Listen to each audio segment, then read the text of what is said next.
sommes dans nos 40 jours de chambre haute. Et nous parlons toujours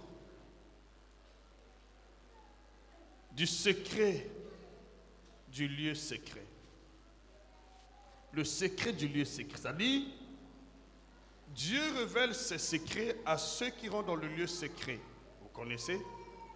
On a déjà parlé de ça à plusieurs reprises. Dieu révèle ses secrets à ceux qui rentrent dans le lieu secret. Donc, il n'y a pas de secret sans un lieu secret. Même dans ce monde, tu ne peux pas révéler tes secrets devant tout le monde. Si tu as des choses secrètes, tu vas les partager dans l'intimité. Souvent avec ton épouse, souvent avec ton fils bien-aimé que tu aspires confiance. On ne partage jamais les secrets en public. Les secrets sont toujours partagés dans un lieu secret. On peut dire amen. Alors, si réellement tu connais le lieu secret où Dieu t'a attiré, demeure là. Parce que c'est dans cet endroit que Dieu va te livrer des secrets que personne ne connaît. Alors, il n'y a pas de succès sans secret. Même vous, les femmes dans la cuisine, mon épouse me l'a dit ce matin. Même toi dans ta cuisine, pourquoi toutes les femmes ne préparent pas de la même manière?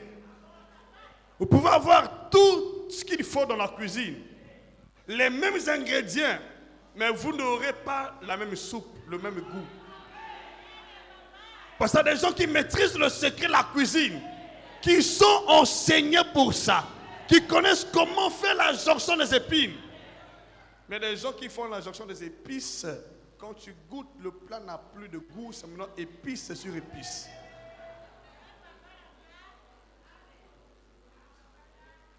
Il y a des secrets dans la vie. Et on ne peut pas les recevoir dans un endroit public. Même Jésus-Christ, quand il finissait de prêcher, il allait toujours dans un endroit secret avec ses disciples. Il leur expliquait ce qu'il n'a pas expliqué à tous. Et tu veux que Dieu te parle de ce qui concerne ta vie, ton succès, ton avancement. Tu dois disposer le temps d'entrer avec lui dans un lieu secret. Mais hélas, la majeure partie des fils de Dieu aujourd'hui n'ont pas le temps. Ils veulent avancer, mais ils n'ont pas le temps. S'il te plaît, la prière seule n'est pas suffisante pour te faire avancer. Je l'ai toujours dit qu'une prière sans instruction est une destruction. Pour ceux qui étaient ici hier avec nous, j'ai livré quelques petits secrets concernant la prière. Comment expérimenter la gloire de Dieu du jour le jour ou au quotidien. Le fait n'est pas de prier ou d'être à l'église. Tu peux être à l'église, mais vous n'aurez pas les mêmes résultats. Pourquoi pas les mêmes résultats? Parce que certainement, il y a d'autres personnes qui ont l'avance dans la compréhension par rapport à d'autres personnes. Tu peux être là à l'église, c'est bien. Vous écoutez le même message, mais au final, vous n'aurez pas les mêmes résultats. Qu'est-ce qui fait la différence? C'est la compréhension des choses. Même à l'école, tu vois les enfants ou les élèves dans une même classe, mais tout le monde n'est pas premier. Il y a des premiers selon la compréhension des choses. Donc voilà, quand tu viens à l'église, prête attention à ce qu'on te dit. L'église en elle-même ne peut pas te faire avancer. L'église en elle-même ne peut pas te faire arriver au lieu que Dieu a préparé. Non. Ce sont les instructions que tu reçois, que tu pratiques, qui te distinguent et qui te font avancer dans la destinée. Si tu n'as reçu aucun secret, aucune instruction, tu vas rester là des années et rien ne changera dans ton compte. Mais quand tu reçois des secrets et tu te mets à les pratiquer, dans les jours à venir, les personnes qui se moquent de toi, qui seraient de toi, seront surpris de te voir au-dessus de la toile. Je prends l'exemple d'Isaac. Effectivement, Dieu m'a parlé d'Isaac ce matin. Prenez le cas d'Isaac. Isaac n'était pas philistin. Isaac était un étranger dans le pays des Philistins. Il avait une projection parce que le pays des Philistins était plongé dans une crise sans précédent. Isaac voulait se rendre en Égypte. Et pendant qu'il avait conçu son dessein, Dieu lui dit dans la nuit, ne descends pas en Égypte. Apparemment, le pays des Philistins était une terre sèche, nue, sans espoir. Mais Dieu dit, ne descends pas en Égypte. Demeure dans ce pays-ci. Sème dans ce pays que tout le monde méprise. Dis, je te bénirai dans ce pays-là. Et Isaac a sémé. Il a obéi à la voix du Seigneur. Il a reçu une instruction. Il a obéi à l'instruction. La Bible dit clairement qu'une année après, Dieu a béni Isaac. Et Isaac allait s'enrichissant de plus en plus, jusqu'à ce que les Philistins commençaient à lui porter envie. Isaac, dans un pays qu'on n'avait pas d'espoir. Mais la révélation fait toute la différence. Tu peux prier, mais qu'est-ce que Dieu t'a dit en particulier? Alors, ce que Dieu te dit en particulier, c'est ce qui va te distinguer des autres dans la foulée. L'apôtre Pierre, au temps de Simon, ils ont péché toute la nuit. C'est un expert pécheur, un habile pécheur. Toute la nuit, ils n'ont rien gagné. Et lorsqu'il a reçu le Seigneur, pendant que le Seigneur était dans sa barque, il a reçu une instruction claire de la part du Seigneur qui lui dit, qui lui demande de jeter le filet à droite. On l'a péché toute la nuit. Ma soeur, mon frère, la vie n'est pas une question d'habitude. Avec Dieu, il n'y a pas d'habitude. Dieu peut changer ton histoire en une seconde, en une journée, pourvu que tu écoutes, que tu reçoives la révélation qui concerne ton problème là. Ils ont péché toute la nuit, je ne sais pas combien de temps, mais en un temps record, lorsqu'ils ont obéi à la révélation, il a réalisé une pêche miraculeuse qu'il n'avait jamais réalisée depuis qu'il avait commencé sa carrière de pêcheur. Maintenant, qu'est-ce qui fait la différence? Est-ce que parce que les filets n'étaient pas en bon état? Non. Est-ce que parce que dans ce fleuve, il n'y a pas de passants? Non.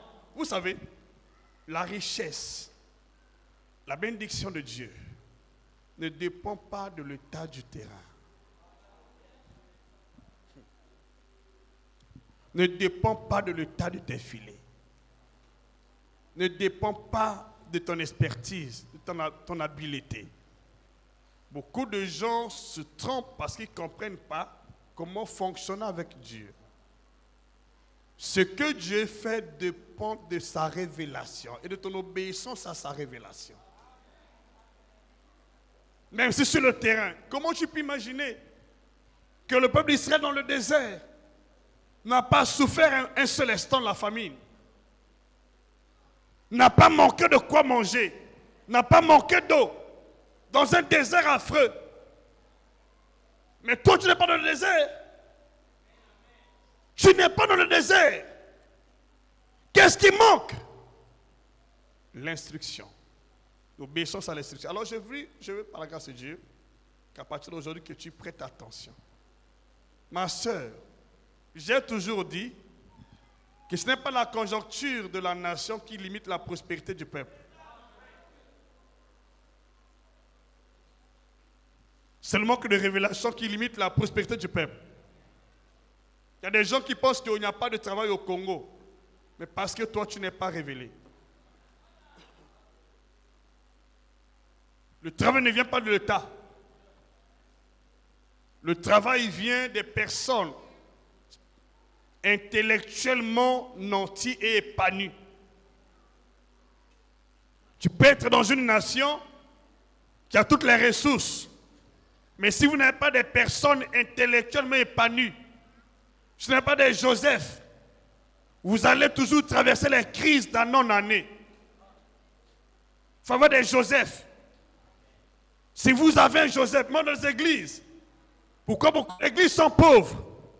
Parce qu'ils ne comprennent pas comment financer le ministère. Pourquoi beaucoup de gens sont pauvres? Et ils ne connaissent pas comment financer. Alors je vous dis, je vous garantis déjà que dans cette église, c'est une question de temps. Tous ceux qui aspirent confiance en Dieu dans cette commission, je le dis aujourd'hui en tant que leader de cette commission, apôtre établi sur cette commission, tous ceux qui aspirent confiance, tous ceux qui obéissent aux instructions, ne seront jamais pauvres sur cette terre. Ce n'est pas possible. La pauvreté commence dans l'intelligence. La misère commence dans l'intelligence. Le panissement commence dans l'intelligence, pas sur les minéraux, pas sur les ressources du terrain, non. Ça commence dans l'intelligence, parce que pour exploiter ce qui est qui est dans le sous-sol, il faut l'intelligence. Aucun sous-sol riche qui peut être ne peut pas s'exploiter lui-même. Aucun sous-sol, aucune personne, si riche qu'elle est, ne peut pas s'exploiter sans intelligence. Aujourd'hui, vous voyez dans le monde, nous avons des gens qui ont juste exploité le talent de leurs pieds. Ils sont devenus des milliardaires, le talent des pieds. Il y a bien d'autres qui ont utilisé le talent de leur voix. Ils connaissent bien chanter, ils sont devenus des milliardaires. Le talent de sa voix. La voix que tu utilises seulement pour communiquer avec ta famille ou tes proches. Mais ils ont exploité ça pour le chant. Devenus des milliardaires. Je l'entends quand même. Je vois dans le monde des gens qui ont exploité le talent de leur intelligence.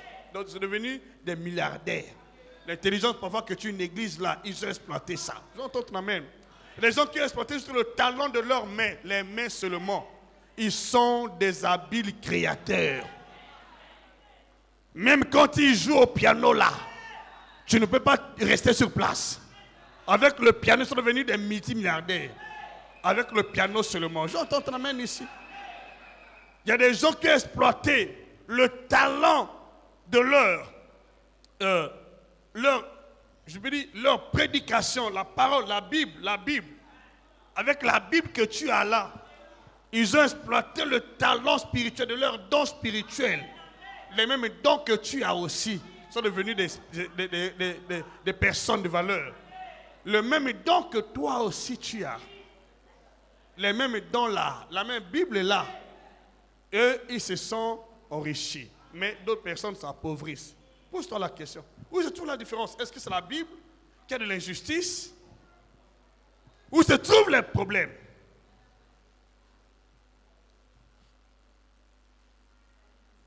Comment as-tu connu Denamwana? Comment as-tu connu, comment on appelle, Makoma, n'est-ce pas? Nathalie Makoma, pas Nathalie Gama. Comment as-tu connu Mark Tyson? Comment as-tu connu Rockefeller? Toutes ces grandes figures que nous constatons dans le monde ont exploité un secret.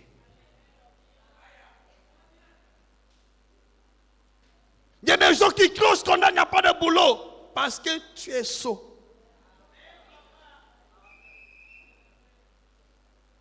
Il y a toujours le boulot. Vous pensez qu'un homme comme prophète Jules Gama, moi je demande une chose au Congo, hein, la paix. Cet homme que tu vois là, devant toi là, aura des têtes privées. Mais si tu ne dis pas amen, ça n'engage que toi. Je connais exploiter ma matière grise. Tu n'es pas pauvre, tu n'es pas misérable. C'est ton niveau d'appréhension des choses. Ton niveau d'appréhension des choses. Ta main de voir les choses. Il y a des gens qui ont poussé un peu loin. Ils ont juste fait les études des organes de l'être humain. On les appelle médecins, spécialistes. Mais tu n'es pas ce monsieur-là. Mais avec l'étude de l'être humain devenu une personne de valeur. Maintenant, quel est ton domaine d'épanouissement? Quel est ton champ d'épanouissement? Prier, c'est bon, mais quel est ton champ d'épanouissement? Quel est ton domaine d'épanouissement?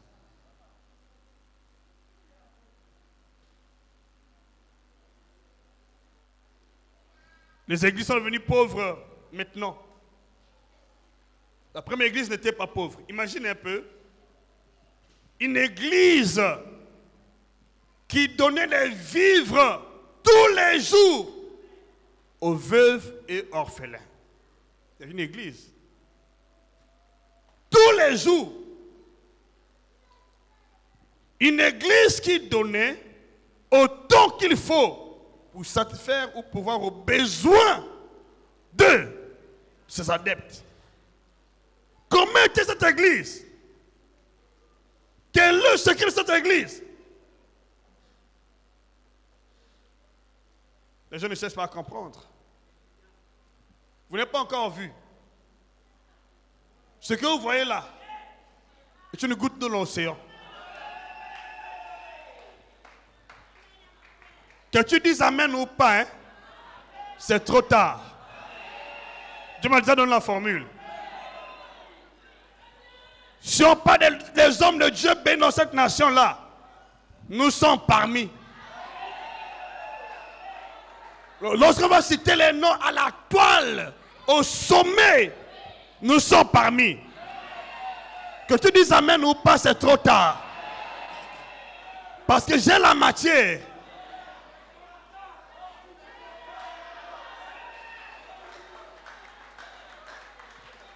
Finir cet édifice-là, la construction de cet édifice-là, ce n'est pas l'aide d'une personne, c'est la révélation.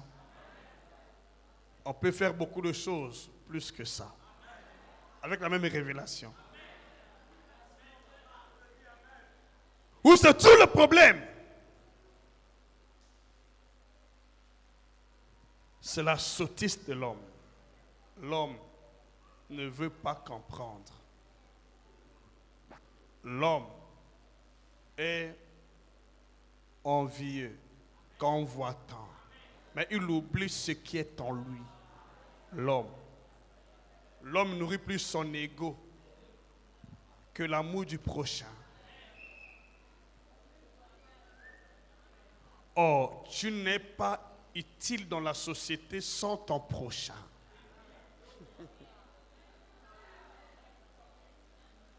Quand tu as déjà une mauvaise conception de ton prochain, tu as déjà mis les barrages pour ton avancement. Parce que qu'on le veut ou pas, dans la vie, tu auras toujours besoin des gens autour de toi.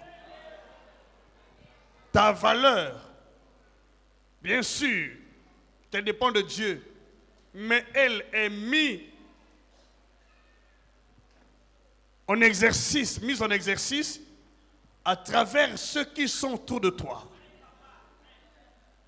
Si ta valeur n'est pas acceptée par ceux qui sont autour de toi, tu seras frustré toute la vie. Alors, comment je dois faire pour mettre en valeur ce que j'ai? Il faut créer les ponts. Il faut créer les relations. Voilà pourquoi dans le domaine économique, on parle des débouchés. Tu peux avoir des richesses, mais tu n'as pas de débouchés. Tes richesses vont pourrir avec toi. Pourquoi les églises ne sont pas bénies? Bon, je vais donner un petit verset. Un petit verset. Je ne suis pas là aujourd'hui, hein, je vais parler de quelque chose de très important. Dieu m'a mis à cœur, il me l'a dit clairement, que Le temps de la prospérité de cette église a sonné.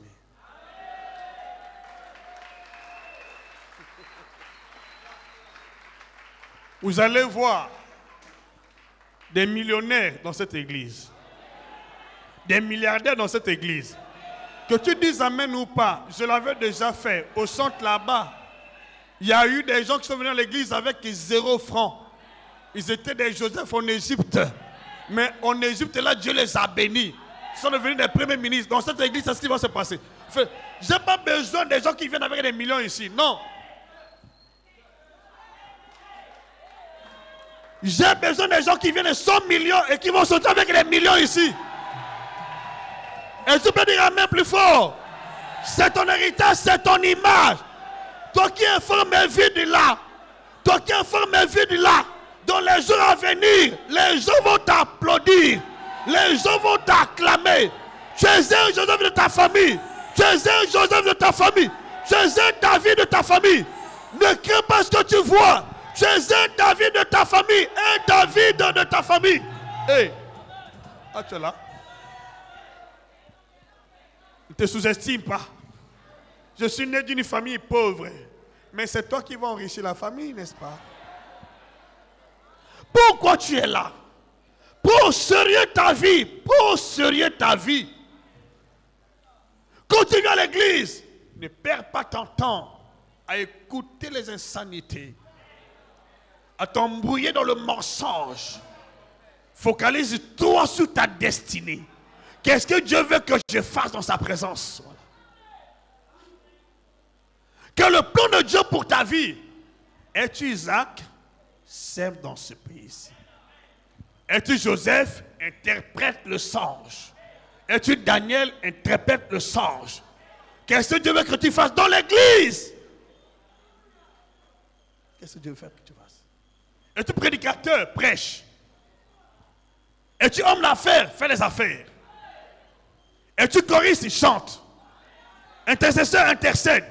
Bon, selon le plan de Dieu pour ta vie, il va te conduire dans la prospérité.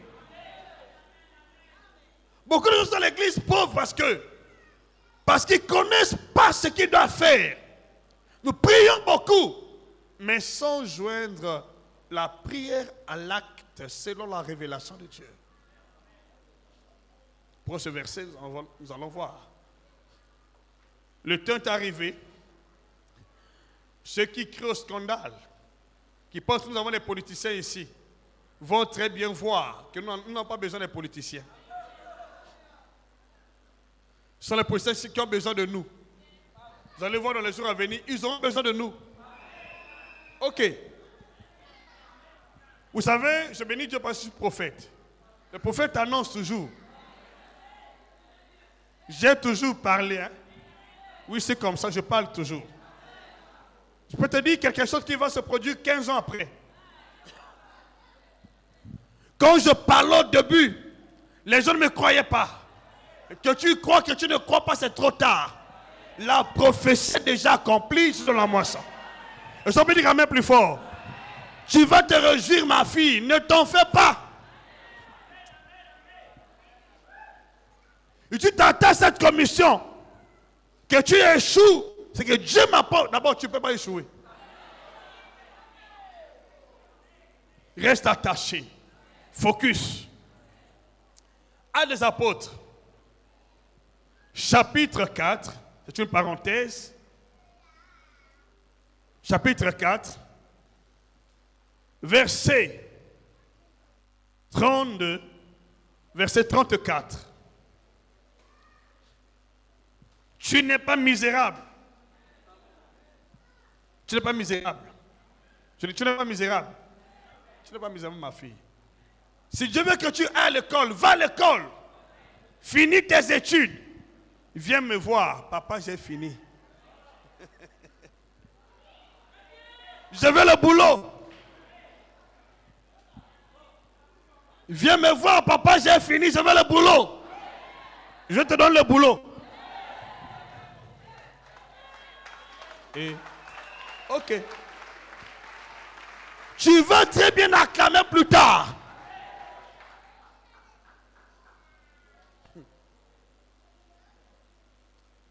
pose la question. Est-ce que nous avons les politiciens ici? Nous avons les ministres ici? Oui. Il y a des ministres qui sont là. Il y a des directeurs qui sont là. Des ministres qui... Mais c'est pourtant qu'ils ne voient pas les ministres.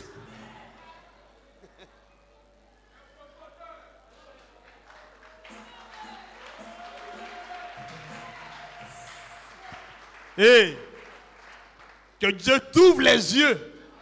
Il y a des ministres ici. Il y a des directeurs ici. J'entends ton amen ici. Il y a des hommes d'affaires ici. Il y a des femmes d'affaires dans cette église. Il y a des prédicateurs ici. Il y a des Joseph ici. Il y a des Daniel ici. J'entends ton amen. Mais apparemment, tu ne vois rien. Mais ils sont là. Comment les identifier? Par cause de leur richesse matérielle, mais à cause de leur richesse spirituelle. Attends, je vais vous donner un verset. Hein? Okay? Lisons d'abord celui-ci. Actes chapitre 4, la Bible dit, la multitude de ceux qui avaient cru n'était qu'un cœur. Notez cela. N'était qu'un cœur. Nous avons besoin des uns des autres. L'une des raisons qui fait que l'Église est pauvre, ce sont les inimitiés, les jalousies, le manque d'amour. Et ce qui appauvrit l'Église, lorsque le peuple de Dieu n'est pas animé d'un même esprit, ce ne sont pas les mêmes cœurs. Ce sont des signes tangibles qui témoignent la misère de l'Église. Parce que l'union fait la force. Un peuple divisé, peu importe sa puissance, peu importe son économie, ne peut pas triompher sur les batailles, ni sur l'ennemi. Le premier secret de la prospérité de l'Église, c'est l'unité au niveau du cœur. C'est d'abord l'amour. L'amour authentique, l'amour sincère. Et deuxième point, vous allez voir, il tient qu'un cœur, qu'une âme. Pourtant, il y avait beaucoup de gens, c'est une multitude, mais cette multitude-là était un cœur, était une âme. Il n'y a pas de division entre eux. Les âmes n'étaient pas divisées. Les âmes étaient soudées les unes aux autres. Soudées. Et au point où on ne voyait plus plusieurs âmes, on voyait une seule âme. Mais pensez, comment Satan affecte les églises? Comment Satan appauvrit les églises? Il crée les conflits d'abord au niveau des pensées et dans le cœur. Et on ne se comprend plus. Comment il y a eu confusion au pays de Chénéar? Pourquoi n'ont-ils pas pu achever la construction? Parce qu'ils ne se comprenaient plus. Ils ne peuvent plus s'entendre. Et c'est comme ça que Dieu affecte les églises ou la vie des saints. Une église qui n'a pas d'amour est une église perdue. Un cœur qui n'a pas d'amour est un cœur sombre, noir, noirci et plongé dans les ténèbres. Parce que l'amour, c'est la lumière. La haine représente les ténèbres. Quand tu n'as pas d'amour, tu vis dans les ténèbres et tes yeux sont couverts de ténèbres. Alors tu n'auras pas la révélation. Pourquoi? Beaucoup de gens de l'église n'ont pas de révélation de leur vie. Ils sont à l'église, mais le fait que leur cœur est plongé dans la confusion, dans la haine, Dieu ne peut pas leur dévoiler son plan.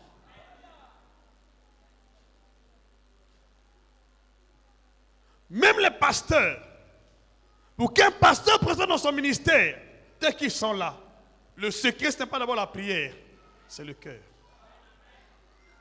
Si ton cœur est noirci, tout sera confusion sur confusion. Si ton cœur est sincère, Dieu va te dévoiler les secrets comme il l'avait fait dans mon cas. Pour que Dieu te parle, c'est d'abord le temps de ton cœur qui définit ce qu'il va te dire. Quand tu as le cœur de Caïn, il ne peut pas se révéler à toi, te dire des secrets. Pourquoi Caïn n'a pas reçu par rapport à son frère? Pourquoi était-il jaloux? Son offrande n'était pas agréée. Pourquoi son offrande n'était pas agréée? Il n'a pas la révélation. Son cœur était impur. Pendant que Caïn a offert à Dieu l'offrande des fruits de la terre, son frère Abel a offert à Dieu les fruits de son premier, les troupeaux de son premier-né. Donc, les premiers-nés de son troupeau, lui, il hébergeait. Caïn était cultivateur, lui hébergeait. Or, Dieu avait maudit la terre. Caïn n'a pas de révélation. Dieu avait maudit la terre en disant, la terre va te produire les épines. Donc, Caïn avait présenté à Dieu les épines. Abel était révélé. Tu sais, le succès dans la vie n'est pas le fait de prier. Quelle est la révélation que Dieu t'a donnée, ma fille?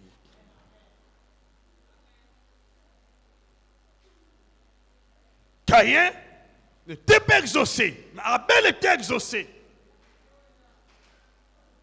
Il priait le même Dieu.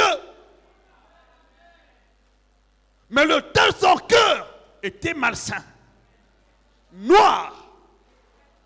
Ce qui fait la misère des églises, ce sont des prédications prêchées à base des inimitiés, des conflits d'intérêts, du positionnement. Vous allez à l'église, le prédicateur se lève, du haut de la chair, il parle du mal d'eux. Il est en train de vous lier. Il est en train de vous maudire. Parce qu'il communique la mauvaise sémence. Quand tu dis Amen, tu sors de là, tu penses que tu es béni, tu n'es plus béni. Parce que la haine a une source. L'amour a une source.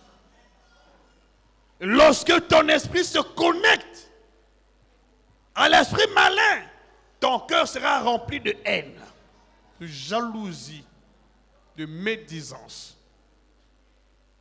Mais lorsque ton esprit se connecte à l'esprit de Dieu, ton cœur sera rempli d'amour et ta vie sera éclairée par la révélation et le succès sera ton partage. Caïn s'était connecté au diable. Judas était connecté au diable. Mais Abel était connecté à Dieu. Quand tu viens à l'église, l'important n'est pas de prier. Est-ce que je suis connecté à l'Esprit de Dieu? Voilà ce qui compte. Parce que c'est lui qui reprend l'amour dans notre cœur. Romains chapitre 5, verset 5, je suis certain. Celui qui reprend l'amour dans nos cœurs. C'est le Saint-Esprit qui reprend l'amour dans nos cœurs. Quand tu es connecté à Dieu, il reprend l'amour dans ton cœur. Il dit, oh, l'espérance ne trompe point. Parce que l'amour de Dieu est répandu dans nos cœurs par le Saint-Esprit qui nous a été donné. La haine est répandue par Satan. Et l'amour, alors quand tu remarques qu'il y a la haine dans ton cœur, c'est que tu as une mauvaise connexion. Je ne sais pas à faire des calculs, une mauvaise connexion. Quand tu as une mauvaise connexion, tu vas briller par la haine, la jalousie, la médisance, les critiques. Tu ne pourras jamais apprécier l'autre, les dons de l'autre. Ce qui crée la confusion, la jalousie. Pour Caïn était complexé du succès de son frère, parce qu'il était connecté à notre source. Dans la vie, il y a deux sources essentielles. Et la source divine et la source satanique. Pour que tu avances dans la vie, fais n'est pas de prier. Vérifie ta connexion. Le cœur de l'homme est comme un téléphone qui doit se connecter à un réseau pour émettre le sang.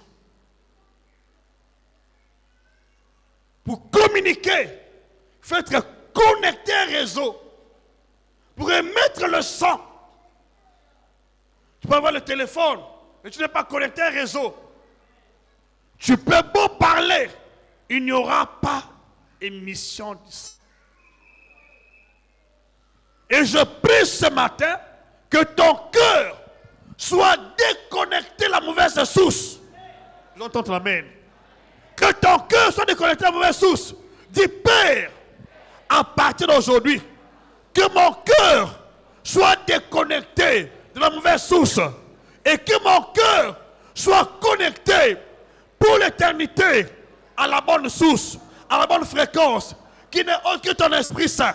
Au nom de Jésus, dis plus fort. Plus fort, amen. Plus fort, amen. Vérifie, contrôle ton cœur. Tout passe par ton cœur. La Bible dit, garde ton cœur plus que tout autre, car c'est de lui que viennent Jésus la vie. Et dans Matthieu on dit, c'est de lui que viennent les adultères, les mensonges, les confusions, les animosités, les querelles, les inimitiés. C'est du cœur aussi. Parce que le cœur est un téléphone qui doit se connecter à un réseau.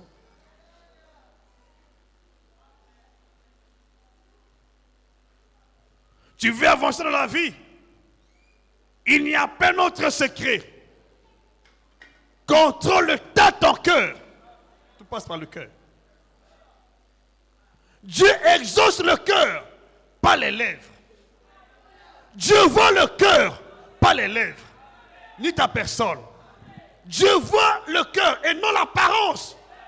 Dieu t'exauce à travers ton cœur. Il t'exauce à travers ton cœur. Il voit ton cœur, pas l'apparence. Lorsque ton cœur est impur, tu peux pas jeûner, pas prier. Dieu regarde le cœur. Il a dit à Samuel, je ne vois pas l'apparence, je vois le cœur. Quand tu pries, Dieu voit le cœur. Mais pour envoyer le Saint-Esprit, il voit le cœur. On a lu ça, j'espère que c'était hier, avec Simon le lépreux, et Simon le magicien. Pour envoyer le Saint-Esprit, il voit le cœur. Donc, ton cœur doit être connecté à l'Esprit, libéré de mauvaises pensées, libéré de jalousie, libéré de la haine, libéré du mensonge. Un cœur pur et saint, c'est ce cœur qui rencontre Dieu. Heureux, ce cœur, le cœur pur, car ils verront Dieu.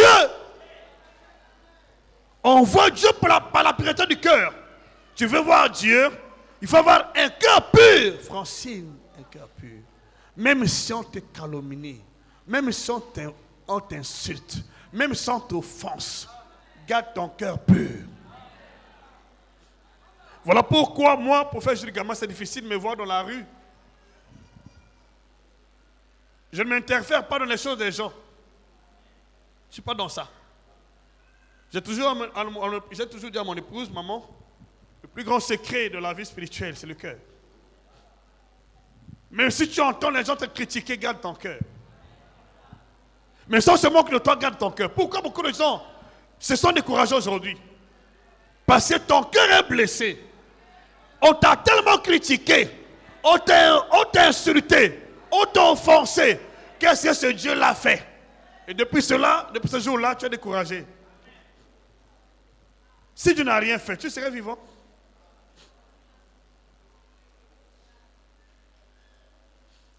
Alors, Dieu ne mesure pas la relation avec l'être humain à travers les biens matériels. Non, non, non, non. Ça, c'est nous. Dieu mesure la relation avec l'être humain à travers la connaissance de sa parole, la révélation. Si Dieu est avec toi, il fait de toi Joseph. Il te donne les visions avant le matériel. Mais si Dieu n'est pas avec toi, Satan te donne le matériel, pas de vision, pas de révélation. Alors, la seconde chose qu'il va t'accorder, c'est l'orgueil. Raison pour laquelle tous les riches du monde sont orgueilleux, fanfarons, malades. Quand Dieu veut te bénir, la première chose, il t'instruit. Te montre les conséquences de l'argent. Comment l'argent a désorienté beaucoup de gens. Comment l'argent a détruit beaucoup de destinées. Détruit beaucoup de destinées, l'argent.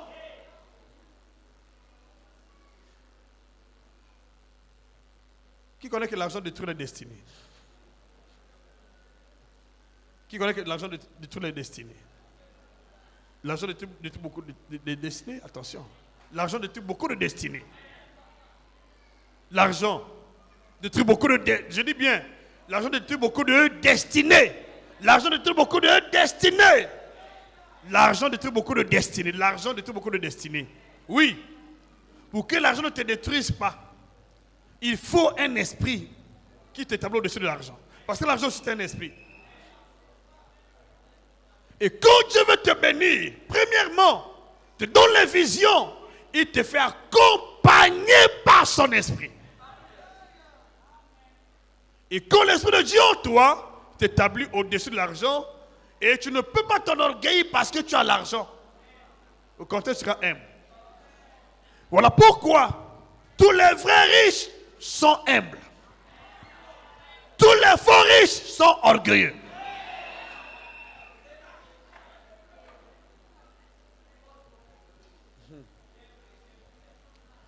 Tous les vrais riches sont effacés, humbles.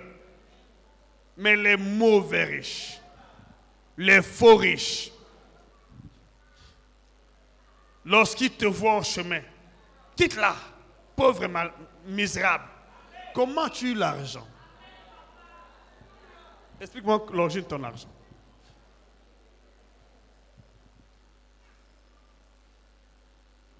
Ne sois pas complexé parce que quelqu'un a l'argent.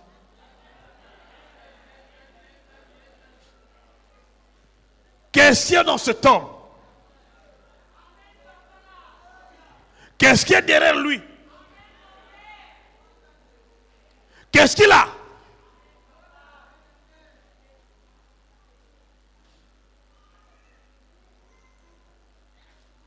L'argent est un esprit. La prospérité aussi un esprit. Et quand Dieu veut te bénir financièrement, matériellement, il te bénit d'abord avec son esprit. Voilà le secret de l'avancement sans embûches, sans chute. D'abord l'esprit. D'abord l'esprit. D'abord l'esprit. D'abord l'esprit. D'abord l'esprit.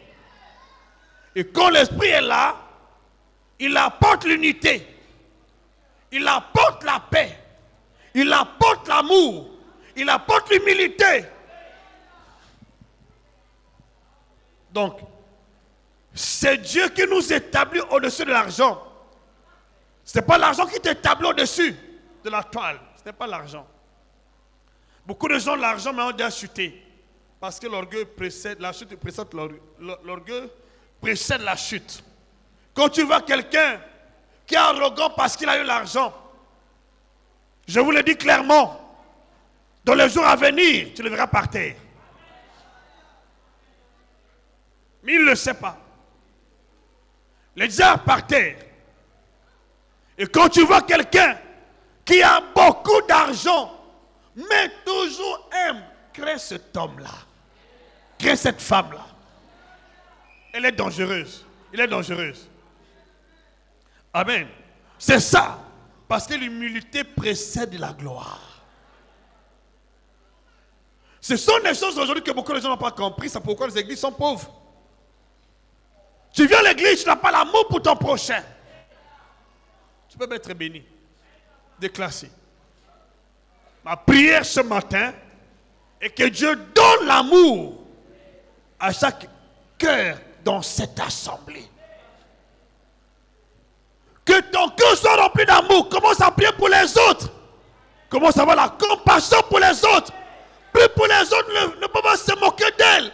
Ne peut pas se moquer de tes frères ou de tes soeurs. Prie pour les autres. Prie pour les autres. Quand tu pries pour les autres, Dieu t'élève au-dessus de leur vie. Quand tu critiques, il te place au-dessous de ses pieds. Voilà pourquoi tu peux lire la Bible. Tous les jaloux, tous les haineux n'ont pas prospéré au-dessus de ceux qui haïssaient. Caïn n'a pas eu le succès plus que Abel. Caïn. Ésaü n'était pas béni plus que Jacob. Le roi Saoul n'a pas eu le succès plus que David. Judas n'a pas eu le succès plus que Jésus. Quand tu es jaloux, tu te fais inférieur à la personne que tu haïs. L'un des secrets de ce ministère, c'est que j'ai beaucoup de jaloux qui m'haïssent sans cause. Ils ne monteront jamais au-dessus de mon ministère. Jamais. Je dis bien jamais. Je le dis bien jamais. Quand tu es jaloux, tu ne peux pas être élevé au-dessus de la toile. Tu seras dans la mêlée. Raison pour laquelle l'église primitive était au-dessus. Était une église fondée sur l'amour, sur l'unité, sur la révélation, sur l'Esprit de Dieu. Il y a beaucoup de passages. La première église croissait sous l'assistance du Saint-Esprit. L'assistant du Saint-Esprit. L'assistant du Saint-Esprit. Les gens écoutaient l'Esprit. Actes chapitre 9, verset 31. Écoutez l'Esprit. Écoutez l'Esprit. L'assistant du Saint-Esprit. Cette église croissait. Elle était en paix par l'assistant du Saint-Esprit. Elle croissait. Elle était en paix par l'assistant du Saint-Esprit. Toutes les églises de ce temps. Vous voyez ce que la Bible dit? L'église était en paix. Dans toute la Judée, la Galilée et la Samarie, s'édifiant et marchant dans la crainte du Seigneur, et elle s'accroissait par l'assistance du Saint-Esprit. Quand les églises se déchirent par manque de croissance, elles ne s'édifient pas. Cela montre clairement qu'elles sont dépourvues du Saint-Esprit. Sans le Saint-Esprit, peuple de Dieu, on ne peut aller nulle part. Voilà pourquoi ma prière ce matin est que chacun d'entre nous ici puisse développer une communion forte et solide avec le Saint-Esprit. Je prends tout mon temps de vous parler du Saint-Esprit, je sais pourquoi. Sans le Saint-Esprit, ma soeur, tu es un tonneau vide. Sans le Saint-Esprit, mon frère, tu es un rein. Sans le Saint-Esprit, mon frère, tes prières sont vides. Sans le Saint-Esprit, ma soeur, tu n'iras nulle part. Tu seras la répute de la société. Voilà pourquoi quand tu viens à l'église, pose-toi la question. Est-ce que j'ai le Saint-Esprit? Est-ce que je l'ai reçu? Est-ce que j'ai la relation avec lui?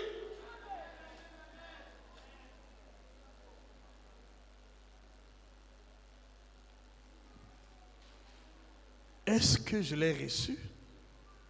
Est-ce que je suis baptisé? Est-ce que la relation avec lui? Peuple de Dieu, je vous le dis, c'est ce qui libère l'Église. Une Église est conduite par l'Esprit. Il n'y a pas de division dans cette Église. Pas de mauvaise pensée. Mais lorsqu'elle est dirigée par l'esprit d'un leader, une personne humaine, il y aura des concurrences. Il y aura des groupes. Tel le groupe pour pasteur X, tel le groupe pour pasteur Y. Ça, c'est la chair. Division. Ce qui fait que les églises Congo n'avancent pas. Ils ne montent pas. Un, les leaders ont un mauvais cœur. Attendez. La semaine prochaine, je vais vous parler de comment éradiquer la pauvreté dans l'église. Comment tu peux expliquer que la première église n'a pas d'indigents? Ça me dépasse. Ils étaient des multitudes, pas d'indigents.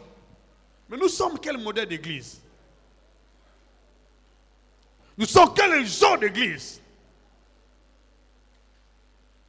Et quand Dieu commence à te bénir, les sans-dieux, comme les sans-papiers en France, les sans-dieux vont commencer à te critiquer.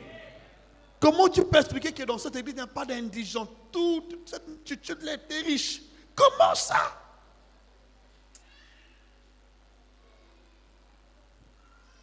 Et tous les jours, on faisait la distribution, on donnait des parts aux veuves. Tous les jours. Explique-moi. Où trouvait-il l'argent? Mais aujourd'hui, les églises sont pauvres, misérables. Quand tu commences à prier, on t'identifie par la pauvreté. Ce n'est pas ça l'image de l'église. Dieu m'a envoyé redonner la véritable image à son église. Il me l'a dit clairement. Je veux une église riche, puissante et glorieuse. C'est ma devise. Dans cette église, que tu crois, que tu ne crois pas. Celui qui m'a envoyé a dit, je veux une église comment? Riche, puissante et... C'est la devise. Il m'a donné la matière. Tu veux le voir. Nani batonite. Mi bakosta ba crise. Ah ouais. Il y a beaucoup de gens qui vont piquer des crises. Ah, prophète Gilles Gama, son d'être privé. Ah. Après c'est mon micro. Ah.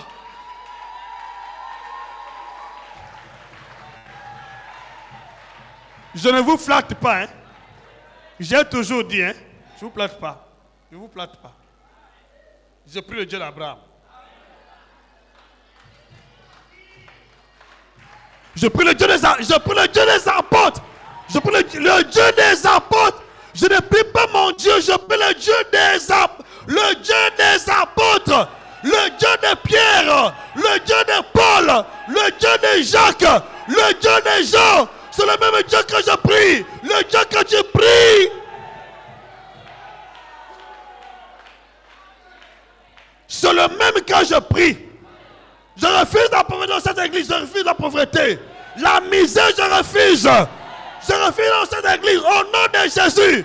Je refuse dans cette église au nom de Jésus. Je refuse ça dans cette église. Je refuse ça.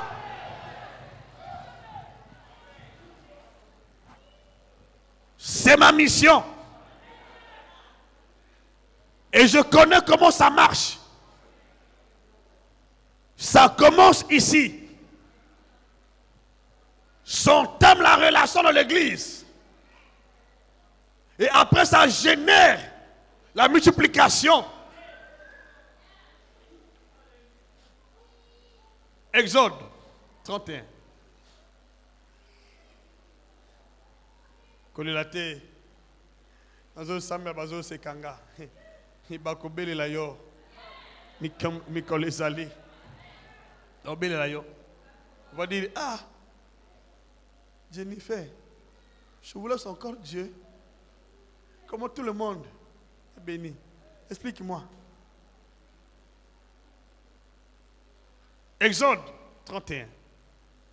Je suis à l'aise. Je ne m'inquiète pas de mon lendemain.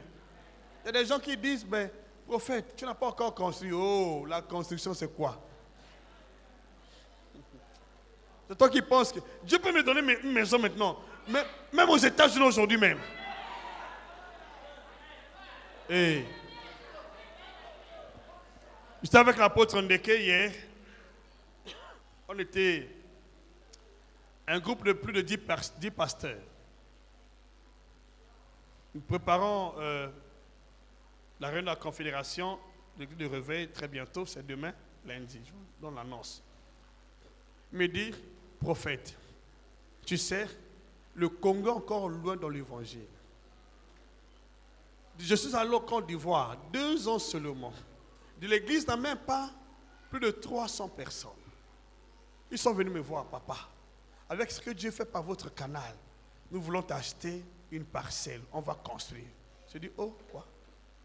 Il dit, dans mon pays, on ne m'avait jamais fait ça. Il dit, je suis allé en Côte d'Ivoire, là, ils ont déjà 3 églises, 3 extensions. Ils ont acheté le parcelle pour l'homme de Dieu. Ils ont construit. Ils ont acheté une voiture. Comment tu ne peux pas les bénir?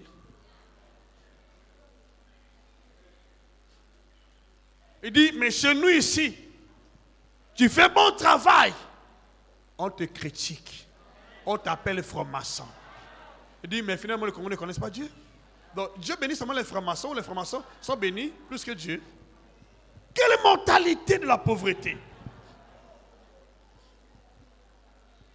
Il y avait des gens qui pensent, je ne peux pas être dans la franc-maçonnerie. Je ne peux pas. Vous cherchez quoi? L'argent?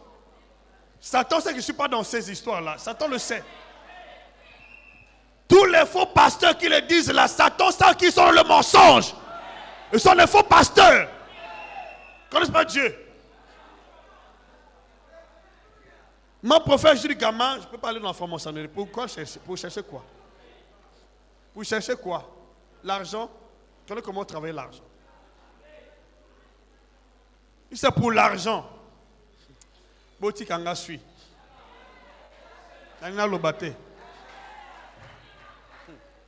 Il m'a dit ceci, dit prophète, aujourd'hui, je n'ai rien envie avec le monde.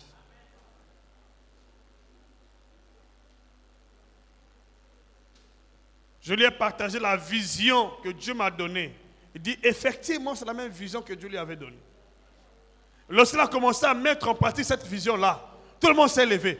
Ah, on dirait Simbe Loko. Les gens sont partis à l'église parce qu'il avait climatisé l'église. Donc, au Congo, quand tu préfères être misérable, tu pleurais Dieu. C'est que le Dieu là, le Dieu de la Bible n'est pas comme ça. C'est que le Dieu là, moi je ne le sais pas. Mon Dieu, moi c'est dans la Bible. Le Dieu de la pauvreté n'est pas dans la Bible.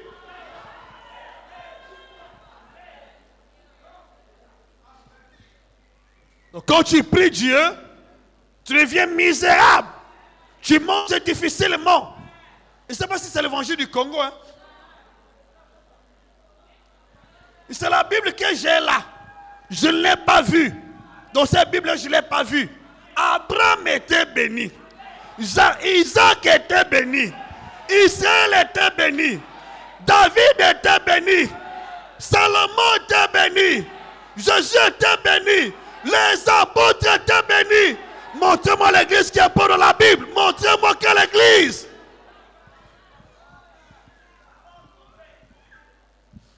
Montrez-moi dans quelle Bible.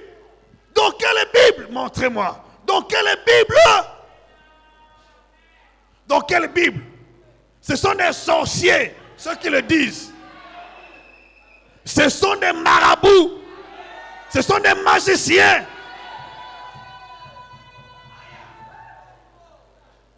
Ils ne sont pas appelés. Ils ont couru. Dans quelle Bible on parle de la pauvreté pour le peuple de Dieu? Dans quelle Bible?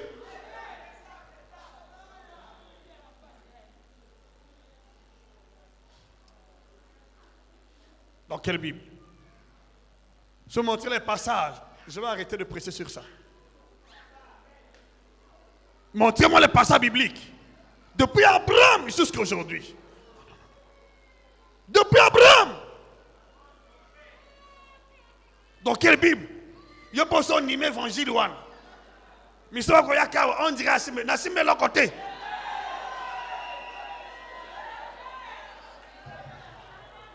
Attends, amen. Nassim est l'autre côté. Nassim est l'autre côté. Nassim est Jésus. Nassim est Yassou. Yopé Simba Jésus. Simba Jésus. Simba Jésus. Simba Yassou. De riche qu'il était, il s'est appauvri. Avec nous sommes enrichis. Il nous a enrichis.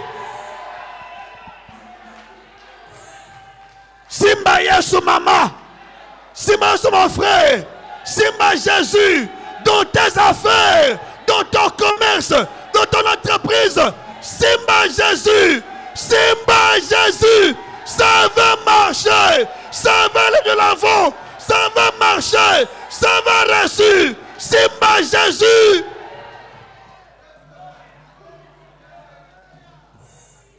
Vous allez voir au Congo que vraiment Dieu est béni. Que Dieu d'Abraham n'est pas mort. Il est le même hier. Aujourd'hui éternellement. Il n'est pas mort. Tu n'es pas destiné à la pauvreté. Je dis non. Non à la maladie. Je dis non. Non à la malédiction. Je dis non. Non à la misère. Je dis non. C'est la mentalité des païens. C'est la mentalité des antichrists. C'est la mentalité des faux prophètes. C'est la mentalité des faux apôtres. C'est la mentalité des faux pasteurs, des faux docteurs. C'est la mentalité de ces faux. Puis si tu ne prospères pas, quand tu te vois béni, on doit te diaboliser. Et l'or et l'argent appartiennent à qui? Pour donner à qui? Pour donner à qui? Pour donner aux francs-maçons. Oui. Pour donner aux ennemis de Dieu. Oui. Pour donner à qui? Pour donner à qui? Pour donner à qui? Pour donner à qui? Pour donner à toi? Oui. Pour donner à qui? Pour donner à qui? À tes ennemis? Pour donner à qui? Dis-moi la vérité. Pour donner à qui? Toi qui acceptes, à partir d'aujourd'hui, la pauvreté n'est pas ton héritage. La maladie n'est pas ton héritage. La malédiction n'est pas ton héritage. Au nom de Jésus, à partir d'aujourd'hui, tes affaires, tes gens, tes entreprises sont bénies. Sont bénies. Ta santé est bénie. Ta vie est bénie. Ta famille est bénie. Au nom de Jésus. Donne-moi le meilleur des amens. Vous connaîtrez la vérité. Et la vérité vous affranchira. Si ce n'est pas la vérité, tu peux me prier, ça ne marchera pas. Tu sais, j'ai travaillé sur commission.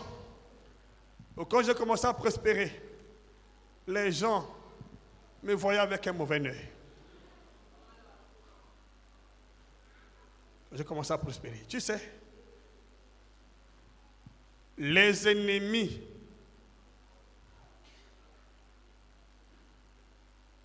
de ceux qui ont le succès ne sont pas ceux qui ont le succès. Les ennemis de ceux qui ont le succès sont ceux qui étaient avec eux sans avoir le succès.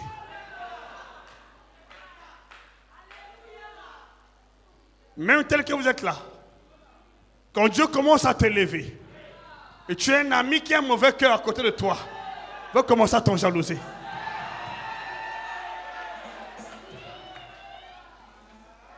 Va commencer à te donner les noms. Il est comme un bon. Bon, à qui peut son gamme ta pauvre. Il y a mon misali pauvre, non? Amen, avec assurance. Ne crois pas que tu es riche quand tu auras l'argent. Tout ce que je dis d'abord spirituel. C'est d'abord spirituel. Spirituel. C'est d'abord spirituel. Je vous dis, Si vous voyez dans la dimension de l'esprit, parmi les premiers dans cette nation qui sont riches, je suis parmi les 5 premiers. Moi, je vous dis déjà d'avance, je dis bien spirituellement. Spirituellement. Parmi les 5 premiers dans cette nation, je suis parmi. Cette église est parmi.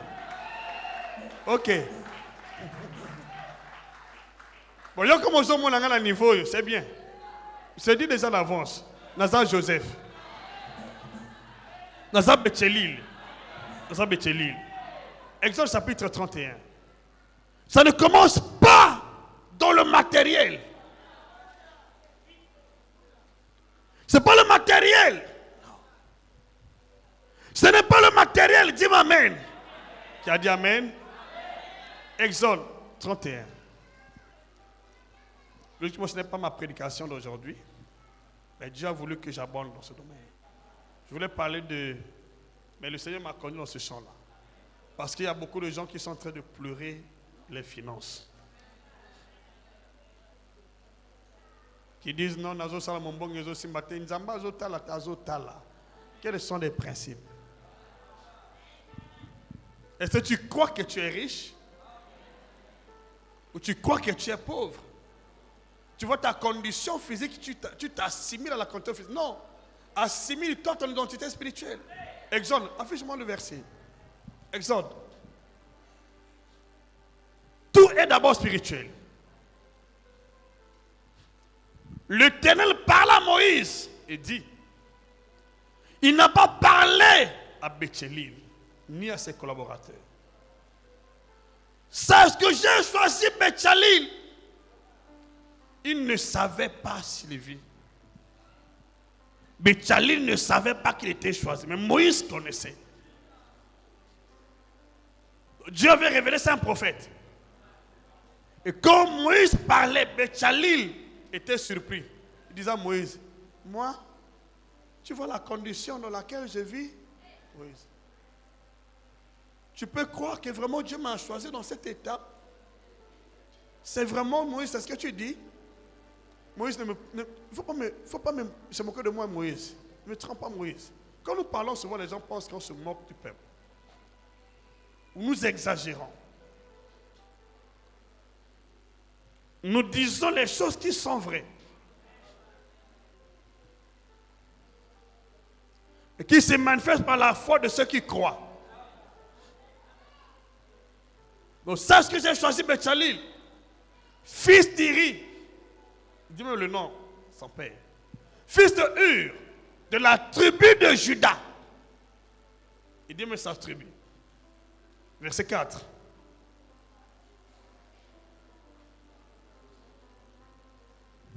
Je l'ai rendu capable. Mais Betchelil ne savait pas qu'il était capable. Tu crois que tu es incapable. Parce que tu fais confiance à ta chair. Tu fais confiance à ton entourage. Tu fais confiance à tes ressources. Quand Dieu parle de Betchelil ici, apparemment celui-là n'a pas de ressources. Pas de capacité. Mais c'était en lui, c'est un potentiel. C'est un potentiel.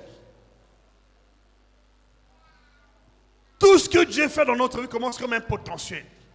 C'est caché. Ce n'est pas visible. C'est un potentiel qui est là. Je l'ai rendu capable. Spirituellement, il était capable. Mais sur le terrain, il l'a côté. Capable de faire les inventions. Il était un savant. Il ne savait pas. Mais un savant. De faire des inventions. De travailler l'or. Je l'ai rendu capable. Je l'ai rendu capable de faire des inventions. Il pouvait inventer les avions, les bateaux. Il pouvait inventer les véhicules. Betchelil était capable. Mais il n'a pas encore commencé le travail. Mais il était déjà. Il y avait un potentiel. Je prie ce matin que ce potentiel qui est en toi, que Dieu a placé en toi, sois libéré au nom de Jésus. Sois libéré ce matin. Sois libéré pour ton bien-être. Sois libéré pour l'avancement de son œuvre. Dans le nom de Jésus, que ton potentiel soit libéré. Ton potentiel soit libéré. Sois libéré au nom de Jésus. Sois libéré dès maintenant. Au nom de Jésus. Dis plus fort Amen. Tu as un potentiel en toi. Tu as un potentiel en toi. Tu as un potentiel en toi. Tu as un potentiel en toi. Dans un caméra d'orteil. Tu as un potentiel en toi. Tu as un potentiel en toi. Tu as un potentiel en toi. Comme les gens exploitent le potentiel. Comme ils l'ont négligé. Mais Tchalil a un potentiel qu'il ne savait pas. Imaginez-vous. Il se plaignait comme tout le monde. À maison Simbati. À maison Simbande. À maison Bongate. Nzambé Abraham Ozawapi. Pourquoi je le dise? Quel est le potentiel qui est en toi? Quand tu viens à l'église, fais attention à toi. Et blanc parle de ta spiritualité. Il y a un potentiel en toi. Il y a un potentiel en toi. Un potentiel en toi. Un potentiel en toi. Qui te rend capable d'inventer. Qui te rend capable de travailler l'or. Qui te rend capable de travailler l'argent. C'est un potentiel qui est là. Joseph avait le même potentiel. Et quand vous voyez la première église, avait aussi le potentiel. Le problème avec nous aujourd'hui, c'est qu'il y a des gens dans l'église qui n'exploitent pas leur potentiel et qui prient. Aucune personne ne peut te mettre en valeur sans l'exploitation de ton potentiel. Aucune prière. Tu peux prier beaucoup d'années. Tu n'exploites pas le potentiel. Tu restes la même personne. Joseph en Égypte avait un potentiel. Daniel avait un potentiel. Ma prière est que tu découvres ton potentiel. Tu le découvres. Dis-moi même plus fort. Tu te le découvres. Tu dois découvrir ton potentiel. À partir d'aujourd'hui, que Dieu te parle, qu'il te révèle ton potentiel, où se trouvent tes richesses, ton autorité, tes victoires, au nom de Jésus. Ça y est en toi. Ça y est en toi qui néglige ça. Ça y est bien en toi là, en toi-même. Alors, il faut se comporter comme un clochard. Quand tout le monde me avait un potentiel. Fais attention à toi. Si Dieu t'a révélé le potentiel, fais attention, attache-toi à ce potentiel. Tu n'es pas béni parce que tu pries beaucoup. Lorsque tu comprends ton potentiel, tu le découvres. Et qu'est-ce que la Bible dit dans la suite? Il dit, le 4e verset d'abord, que tu comprennes. Il y a des gens qui ont le potentiel du commerce ici. Mais il va chercher le travail. Oh, il n'y a pas de boulot au Congo. Qui t'a dit qu'il n'y a pas de boulot? Il n'y a pas aussi de boulot en toi. En toi, il n'y a pas de boulot. Je déclare et décrète. Le travail qui est en toi là va se manifester et bénir les nations. Dans le nom de Jésus, à partir d'aujourd'hui, le travail que Dieu a mis en toi va se manifester et bénir les nations. Dans le nom puissant de Jésus. Il dit, je l'ai rempli l'esprit de Dieu. Je l'ai rempli l'esprit de Dieu.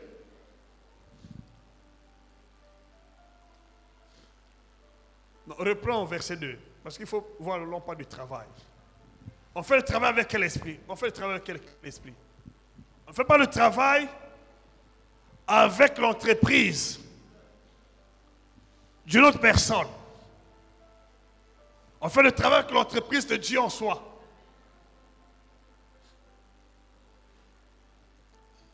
Tout le monde ici, c'est pourquoi vous êtes directeur. Vous savez, moi j'apprécie beaucoup des gens qui travaillent dans le domaine donné pour enrichir les autres. Moi, je ne suis pas trop fan de ceux qui cherchent le travail. Non. Pas trop fan de ça. Je suis fan de ceux qui donnent le travail.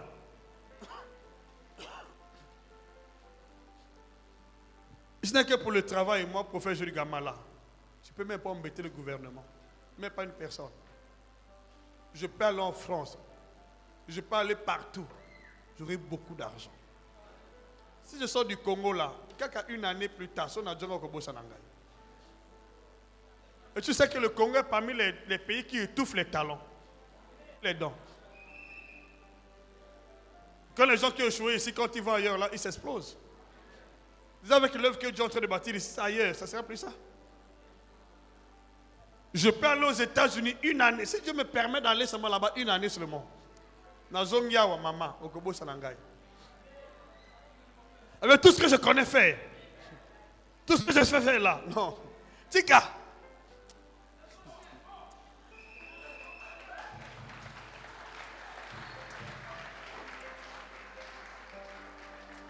Oh Seigneur, donne-moi l'opportunité d'aller là-bas.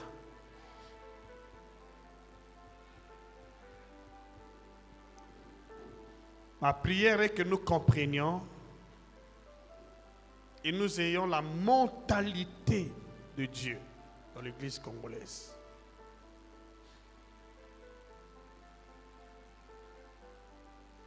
Et toi qui peux dans cette commission, s'il te plaît, je donne un conseil. Chante ton langage, la manière de voir les choses. Nous avons commencé cette construction ensemble. Vous le connaissez, vous le savez. Vous connaissez comment nous sommes arrivés à ce niveau-là. Maintenant, Dieu veut changer de niveau.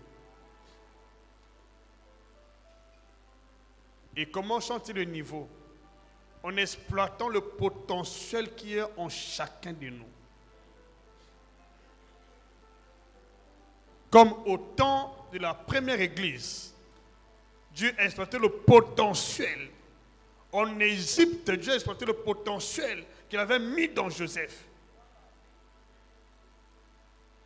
Quand vous attendez que l'argent vienne du ciel, il ne vient pas du ciel. La prospérité de cette personne sur la terre dépend du potentiel que Dieu a mis en lui. Tu dois le connaître et l'exploiter.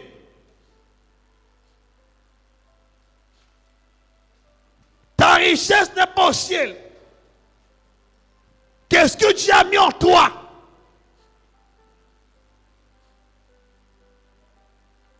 Qu'est-ce que Dieu a mis en toi? Qu'est-ce que Dieu a placé en toi? Je prends le verset, la lecture. Quand tu examines bien la Bible, Joseph n'était pas béni à cause de l'Égypte. Mais Dieu l'a mené comme en Égypte parce que les Égyptiens avaient l'initiative de bien travailler. Faites attention avec nous. Hein.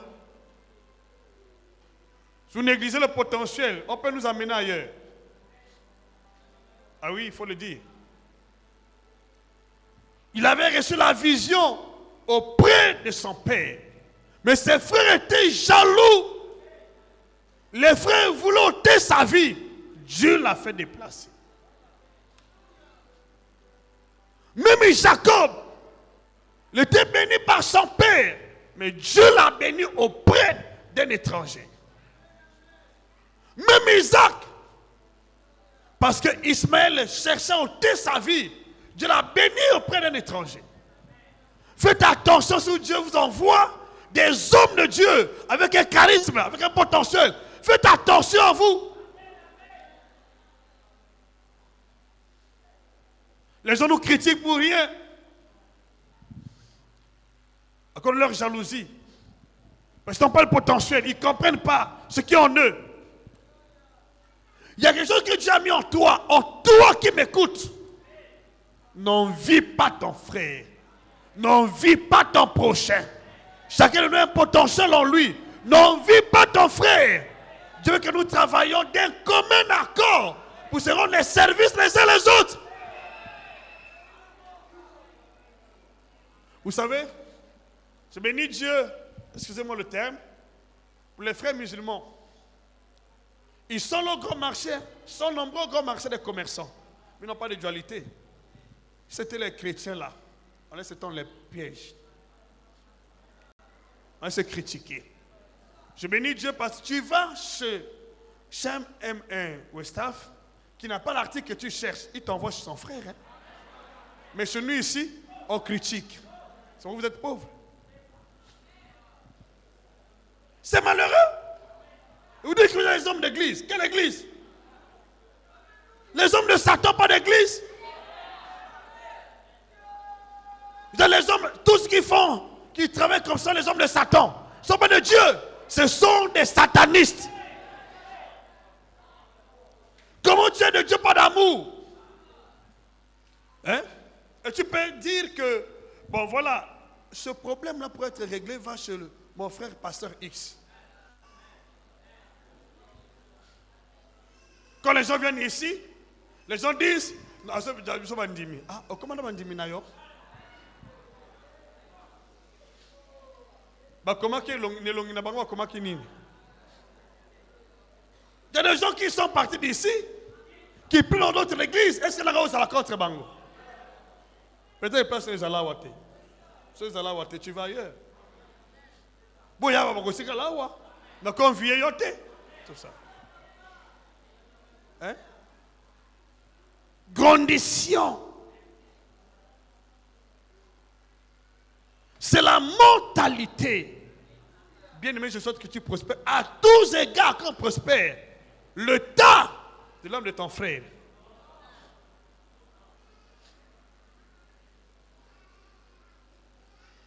Le temps de l'homme de ta soeur. De ta soeur, n'est-ce pas? De qui? Comme le temps de ton homme à toi. Donc personne ne peut empêcher ta prospérité sauf toi-même.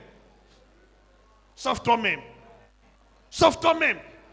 Donc en toi, il y a un potentiel. Et toutes les personnes que Dieu a bénies, il avait mis en eux un potentiel. Abraham avait un potentiel. Isaac avait un potentiel. Israël avait un potentiel. Joseph un potentiel. Daniel un potentiel. David un potentiel. Salomon un potentiel. Les apôtres aussi un potentiel.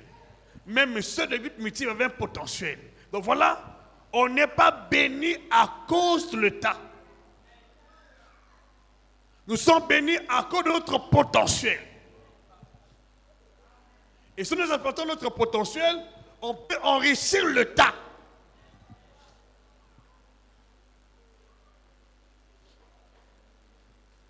L'Église a pour mission d'enrichir le tas. Et ça peut de voir l'Église catholique aujourd'hui. Est-ce que l'Église catholique est vraiment déficit des ressources? Je ne suis pas certain. Qu'est-ce qu'ils ont fait? Même l'Église catholique qui manguiste est là. Nous qui avons le Saint-Esprit, les gens préfèrent vous voir dans la misère, dans les maux, dans les malheurs. Je refuse ça dans cette église. Il y a un potentiel en toi. Parfois tu le méprises. Il y a un potentiel en toi. S'il te plaît, côté un autre noté.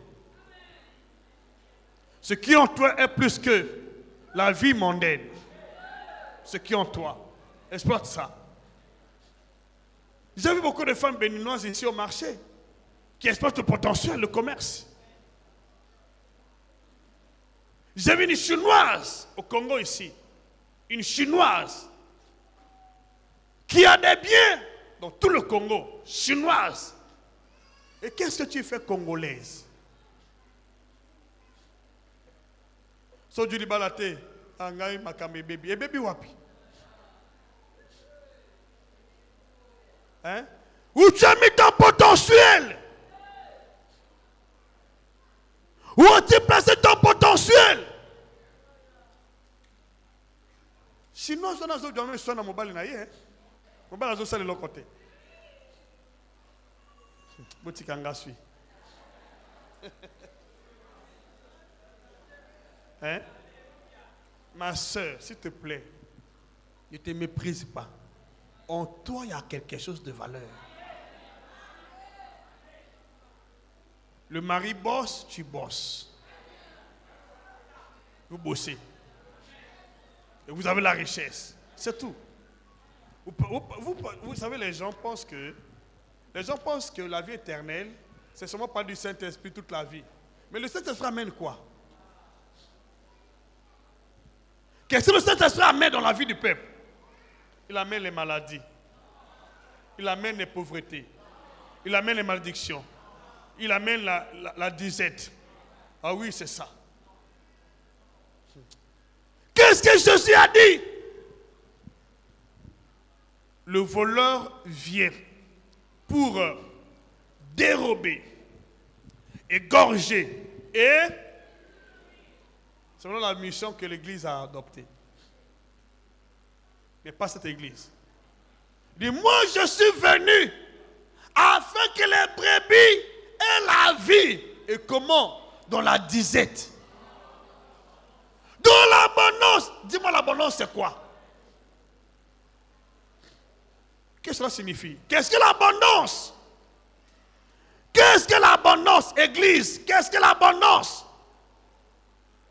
C'est la malédiction, n'est-ce pas? C'est la pauvreté, n'est-ce pas? C'est quoi? L'abondance. Que tu es dans l'abondance. Hein? De riche qu'il était, il s'est appauvri afin que nous soyons comment? Enrichis. Quand tu parles de ça à l'église, oh, ça ce n'est pas l'évangile de Christ. Ah! Quand tu parles de la guérison, ce n'est pas de Christ. Donc il est mieux de parler de l'enlèvement. Posons c'est que ça hein?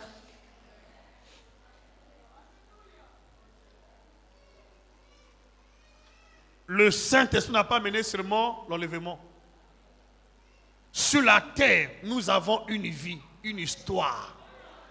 Sur la terre, avant d'aller au ciel, nous avons une vie et une histoire. Sur la terre, tu as une vie et une histoire. Quelle sera ta vie sur la terre? Quelle sera ton histoire?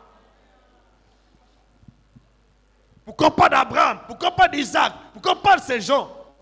N'ont-ils pas la vie éternelle? Alors, sortons de nos coquilles traditionnelles. Sortons de nos raisonnements humains. Et ce qui étouffe aujourd'hui, l'Église de Christ allait de l'avant. On n'a pas du tout compris. Dans l'Église, il n'y a pas seulement des prédicateurs, il y a aussi des commerçants. Est-ce que vous dites Amen? Il y a aussi des commerçants, on peut dire Amen? Il y a aussi des ingénieurs, on peut dire Amen? Il y a aussi des médecins, on peut dire Amen? Il y a aussi des maisons, on peut dire Amen? Il y a des pilotes, on peut dire Amen? Il y a des chauffeurs, on peut dire Amen? Il y a tout le monde dans l'église, on peut dire Alléluia? Si je travaille ici, tu n'es pas pour ici. Ton boulot n'est pas ici à l'hôtel. Ton boulot est là-bas au bureau. Tu finis ton boulot, tu viens prier.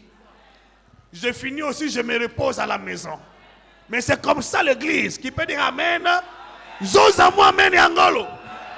Il y a les enseignants ici, il y a des enseignants ici. Infirmiers, infirmières ici. Alors quel est votre travail? Vous allez tracer le travail dans le monde, n'est-ce pas? Non! Voilà ce qui fait que les gens n'avancent pas. On n'a pas compris. Nous pensons que l'église, c'est seulement prêcher, prêcher. Non, pas seulement ça. Béthélie ne prêchait pas, il n'était pas prophète. Mais il avait un potentiel. Quel est ton potentiel? Quel est ton potentiel? Priez beaucoup, n'est-ce pas?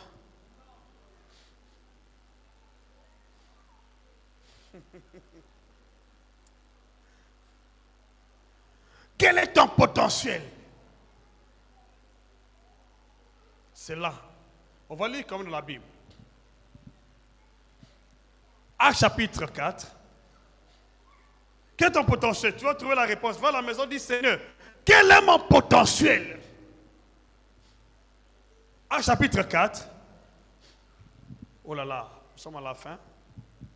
Actes chapitre 4, verset 32.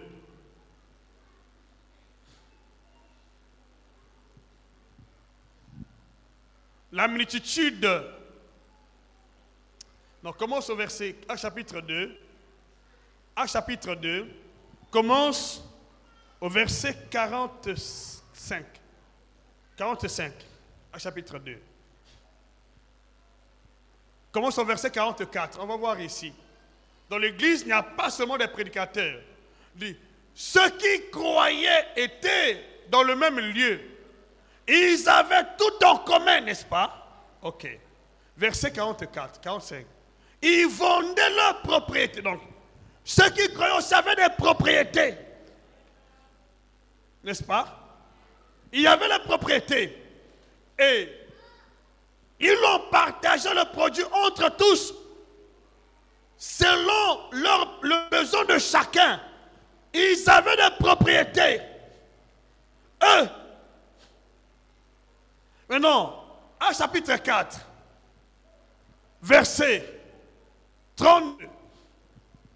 À partir d'aujourd'hui, tu vas avoir des propriétés, des entreprises. J'entends ton amène. Tu vas avoir ça. Tu vas avoir les écoles privées, les sociétés de transport. Au nom de Jésus, tu vas avoir tout ça. Des cliniques, tu vas avoir ça. Dis-moi même plus fort. C'est ton partage, ton héritage au nom de Jésus. En chapitre 4. L'habitude de ceux qui avaient cru n'était qu'un cœur et qu'une âme. Nul ne disait que ses biens lui appartinssent en propre, mais tout était commun entre eux. Verset 33. 33. Les apôtres, voilà le travail des apôtres, rendaient avec beaucoup de force témoignage de la résurrection du Seigneur Jésus. Est-ce que vous savez que la force dans l'évangile dépend aussi de la force des ressources financières? Une église qui n'a pas de ressources ne peut pas construire. Mais ne peut pas soutenir les veuves orphelins. Ne peut pas soutenir les démunis. Une église. Ne peut pas s'acheter même le micro. Même les chaises là. On ne peut pas acheter. On va comment? Comment on va faire? Bon, si tu as 1 million, si tu ne donnes pas, Dieu va pouvoir te bénir. Tu donnes 1 million. Maman, bon, comme le mari, 1 million, 500 000. Papa, 2 millions. Si tu ne donnes pas, Dieu va pouvoir te bénir. 2 millions. Femme, 1 million. Bon, papa, 2 millions. Bon, tu donnes aussi pour tes enfants.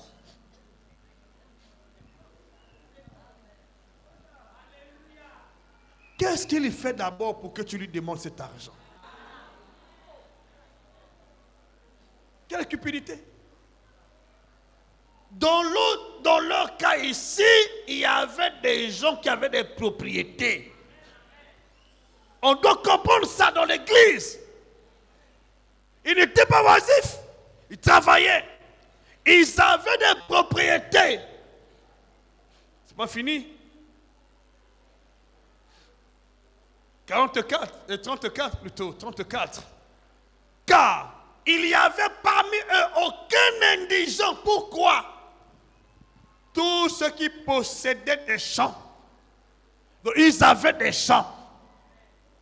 Il y avait ceux qui possédaient les champs. Et des maisons. Donc, ils étaient dans le secteur agricole. Ils faisaient l'agriculture. Ils étaient dans le domaine de l'immobilier et ils vendaient ce qu'ils avaient. C'était des bosseurs. Et quand ils vendaient, ils apportaient le prix et au pied des apôtres. Tout ce qu'ils vendaient, ils travaillaient pour l'église. Dans l'église, il y avait des gens qui travaillaient dans ce domaine. Et quand ils vendaient, ils apportaient le prix. Imagine, on était en mesure de partager chaque jour les vivres aux orphelins, aux veuves. Chaque jour. Et on donnait, on prenait soin de tout ce qui avait besoin selon son état de besoin. On vous parle de l'église aujourd'hui. Hein? Ça doit nous gêner. L'argent appartient à Dieu, mais tu manques 100 francs. Comment le monde va te respecter? Hein? Comment? C'est là le problème. Médite bien sur ta vie. Est-ce que tu es dans le plan de Dieu? Est-ce que tu es dans le plan de Dieu? Dans ce domaine, il y a 3 domaines essentiels dans la vie. 1, l'intelligence. 2, la puissance. 3, les richesses. 3 domaines d'influence dans la vie. L'intelligence, la donna Betchelin. La puissance, nous en avons chassé les démons. Mais les richesses, 3 domaines essentiels.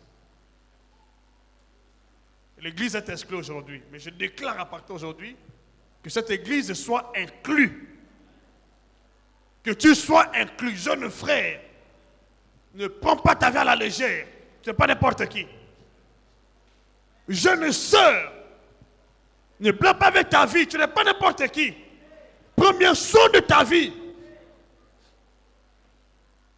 Aujourd'hui, il y a des gens qui disent qu'il n'y a pas de boulot. Oh, je vais vous montrer le boulot. Il y a le boulot en toi. Qu'est-ce que tu sais faire? Va en ville. Tu ne verras pas des pâtissiers congolais. Ce sont les comment on appelle? Les Libanais. Va au grand marché. Tu ne verras pas les commerçants congolais. Ce sont des Ouest-Africains. Peut-être dans le transport aujourd'hui, on a tenté. Mais très bientôt aussi, ça va s'écrouler. Tu connais les Congolais. Dans l'aviation, ce sont aussi les Libanais. Mais nous cherchons le travail. Donc vous pensez que le travail, c'est seulement qui tu trouves au bureau là-bas.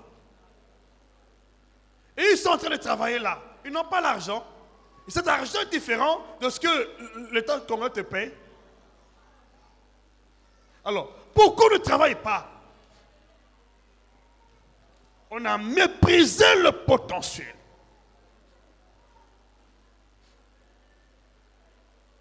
Le potentiel, qu'est-ce que tu sais faire? C'est ça ton travail. Fais-le bien. Respecte les normes. C'est ça le travail. Moi, je ne sais pas. Pose un peu la question. Est-ce que les commerçants qui sont au grand marché sont moins riches que les fonctionnaires du Congo?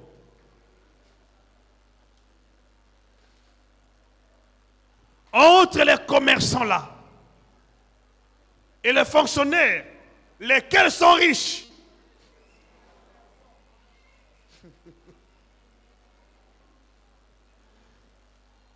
Lesquels ont plus de ressources? Non? Vous comprenez que non? Hein? Vous comprenez maintenant? Que n'est qu'on ça là? Je veux bénir ta vie. Cette semaine-là, amène ta bouteille d'huile. Tu vas sortir de cette semaine. Si Dieu ne te bénit pas, je ne suis pas envoyé de Dieu.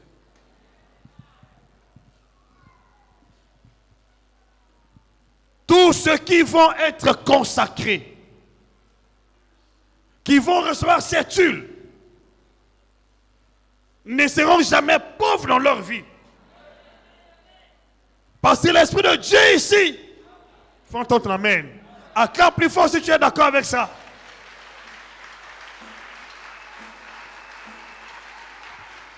Écoutez, je suis venu avec la pensée de vous imposer les mains. C'était ça ma pensée.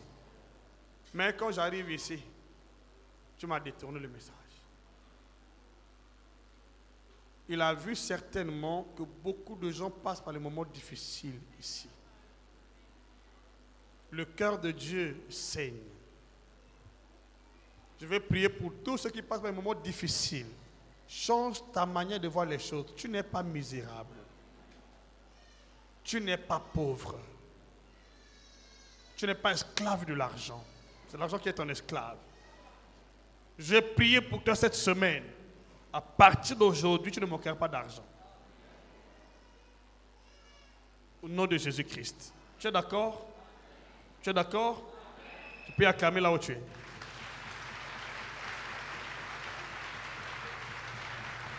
Alors, avant de prier par la grâce de Dieu, s'il y a quelqu'un qui est venu pour la première fois, tu n'as jamais communié avec nous, tu es venu pour la première fois, nous voulons prier pour toi afin que tu sois aussi participant de la grâce de Dieu dans cette commission et que le plan de Dieu puisse s'accomplir dans ta vie. On peut y acclamer pour nos frères et sœurs venus pour la première fois. On peut y acclamer. On peut y acclamer. Tu es venu pour la première fois, lève-toi s'il te plaît. On peut y acclamer pour recevoir nos frères et sœurs. On peut y acclamer s'il vous plaît. Je vais vous lever, merci beaucoup. Nous allons prier pour vous rapidement. À l'étage, il y a quelqu'un? Y a-t-il quelqu'un à l'étage? Je vais vous lever s'il vous plaît. Et lève ta main droite s'il te plaît. Ta main droite. On peut toujours acclamer pour eux. Lève ta main droite. Ta main droite, maman. Ah, voilà. Dis Seigneur Jésus. Seigneur Jésus. Je crois de tout mon cœur que tu es mort pour moi, que tu as porté dans ton corps, sur le bois, mes péchés, iniquité. Au nom de Jésus-Christ, tu as donné ta vie pour ma vie. C'est pourquoi à partir d'aujourd'hui, Seigneur, je pardonne ceux qui m'ont offensé. Je pardonne les personnes que je condamnais dans mon cœur, je culpabilisais. Au nom de Jésus-Christ, Seigneur, à partir d'aujourd'hui, je te prie d'inscrire mon nom sur la liste de la vie éternelle. Au nom de Jésus-Christ, qu'à partir d'aujourd'hui, je passe la mort à la vie, les ténèbres à la lumière, de la puissance de Satan à Dieu, d'éternité en éternité au nom de Jésus-Christ. Je donne ma vie à toi, Seigneur, et que le potentiel divin que tu as placé en moi, à partir d'aujourd'hui, puisse se manifester, puisse se révéler au nom de Jésus et puisse être utile pour bénir les destinées au nom de Jésus-Christ. Merci Seigneur. Je crois que c'est fait, c'est accompli dès maintenant et à jamais. Au nom de Jésus, Amen. Alors que le Seigneur vous bénisse abondamment, qu'il prenne soin de vous à partir d'aujourd'hui, qu'il sauve votre histoire, votre témoignage. Au nom de Jésus, Amen. Alors, à la fin, le pasteur va s'approcher de vous et puis il va vous instruire en ce qui concerne votre poursuite dans la course de la destinée dans cette commission. Merci beaucoup. Merci beaucoup. Voilà. Bon, sors ton offrande et sors ta dîme.